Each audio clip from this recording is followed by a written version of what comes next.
তাহলে দেখেন, আমরা তো মনে করি সালাত হচ্ছে ইবাদত, যাকাত দেওয়া ইবাদত, তারপরে আপনার দান খায়রাত করা ইবাদত, এরকম মনে করি না যে আল্লাহ রাব্বুল আলামিনের কাছে চাওয়া, আপনার কোনো কিছুর প্রয়োজন, আপনার যেমন জুতার প্রয়োজন, এটা আল্লাহ রাব্বুল আলামিনের কাছে বলবেন।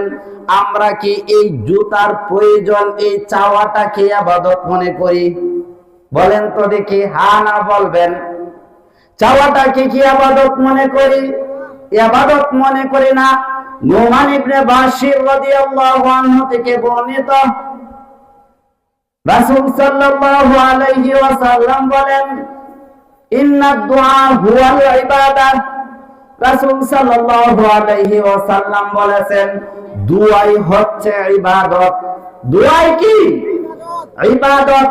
আপনার জুতার পিতার প্রয়োজন, পিতাটা কার কাছে যাবেন? আল্লাহ রাব্বুল আলামিনের কাছে যাবেন। আল্লাহ রাসূল বলতেছেন, সালাত, সিয়াম, যাকাত, হজ, ওই রকম ওইগুলা যেরকম ইবাদত, আল্লাহ রাব্বুল আলামিনের কাছে আপনার জুতার পিতা চাবেন, ওইটাও ইবাদত। আমরা কি মনে করি? মনে করি না।